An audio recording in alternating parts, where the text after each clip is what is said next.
En la historia hay imperios cuyos nombres son bien conocidos, como el Imperio Romano o el Imperio Británico, pero también hay aquellos que, a pesar de su monumental importancia y tamaño, de manera extraña reciben menos atención en la historiografía occidental.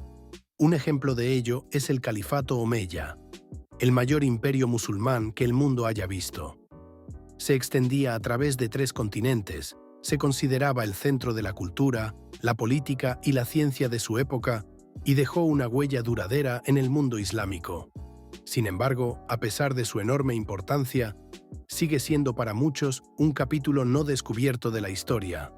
Este poderoso imperio, que surgió en el siglo VII de los desiertos de Arabia y en su apogeo se extendía desde España hasta la India, nos ofrece una narración fascinante de poder, intrigas, florecimiento cultural, tolerancia religiosa y finalmente una caída dramática.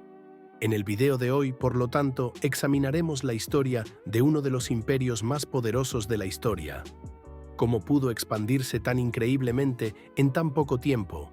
¿Por qué se consideraba mucho más avanzado que los reinos europeos contemporáneos y qué sucedió con su drástica disolución?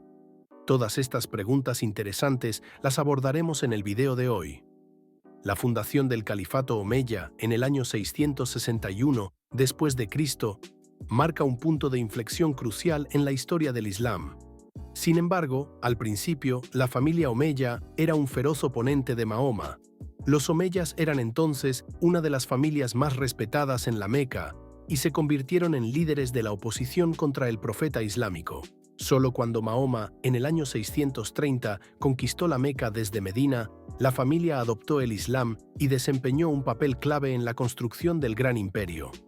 Pero tras la muerte de Mahoma, en el año 632, el poder pasó primero a los califas Rashidun. Este período se caracterizó por una expansión territorial increíblemente rápida, pero también por numerosos desafíos internos. En este mapa se puede ver claramente cuánto se expandió el imperio solo en los siguientes 30 años. En la década de 1650, el califato había sometido no solo la península arábiga, sino también el Levante y el Cáucaso en el norte, África del Norte desde Egipto hasta la actual Túnez en el oeste, y la meseta iraní hasta partes de Asia Central y del sur en el este. Sin embargo, internamente el poder de los califas no parecía estar en absoluto consolidado. El principal punto de conflicto era la sucesión de Mahoma, que de hecho sigue existiendo hoy en día y divide a los musulmanes en sunitas y chiitas.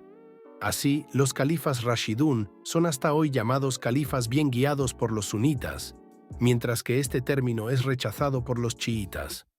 Pero fue precisamente esta lucha por el poder la que los omeyas supieron aprovechar. Muawiyah I, el gobernador de Siria en ese momento y miembro de la familia Omeya, hizo valer sus pretensiones al califato tras la muerte del cuarto califa Rashidun. Esto llevó a la primera gran guerra civil en la historia del Islam, conocida como la Primera Fitna. El conflicto terminó finalmente con un acuerdo que reconoció a Muawiyah como califa, allanando así el camino para los omeyas.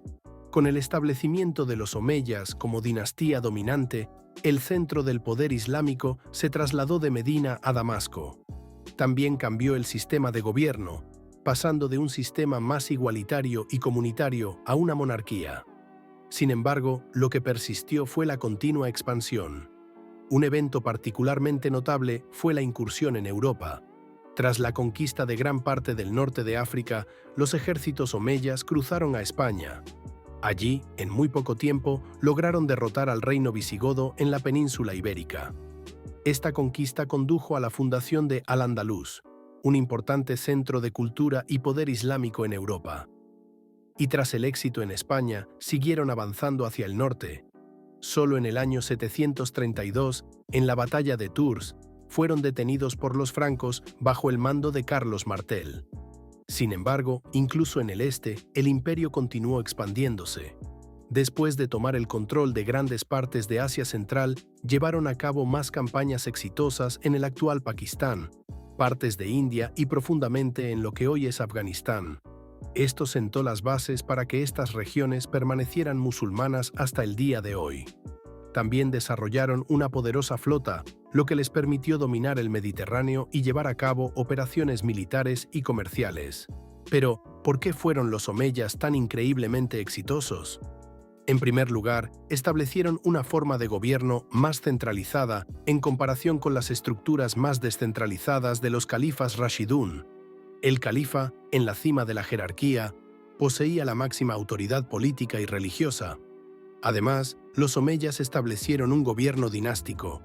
Esto significaba que el poder se heredaba dentro de la familia omeya, lo que contribuyó a una mayor continuidad y estabilidad del liderazgo. De esta manera, disminuyó la continua lucha por el poder entre las facciones. El traslado de la capital a Damasco también fue una característica clave de los omeyas. Este paso no solo simbolizó el cambio de poder, sino que también hizo que el califato fuera más accesible para las regiones ricas y estratégicamente importantes del Medio Oriente. Además, desarrollaron un sistema fiscal sofisticado que financiaba el aparato estatal y las expansiones militares.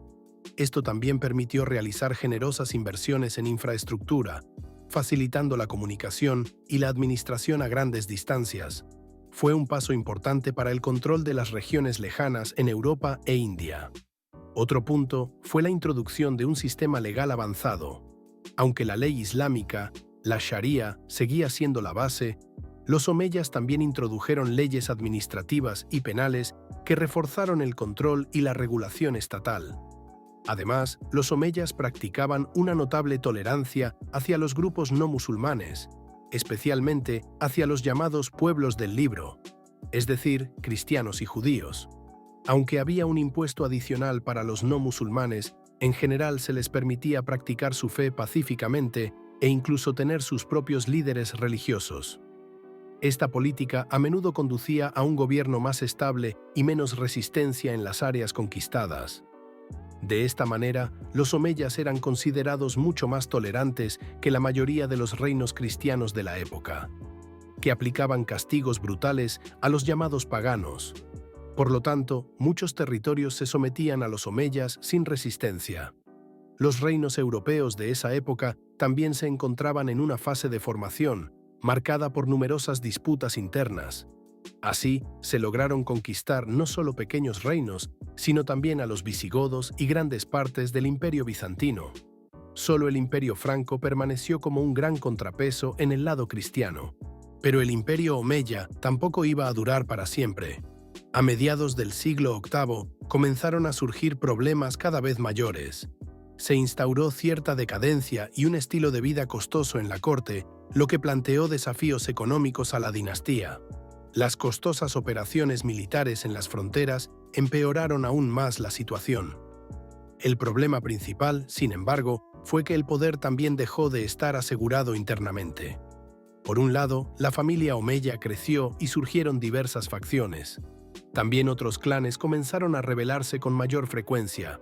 Muchos veían a los califas como demasiado mundanos y decadentes. Así, los califas endurecieron su postura contra los no musulmanes, lo que llevó a rebeliones en estas regiones, y otras familias árabes también estaban descontentas.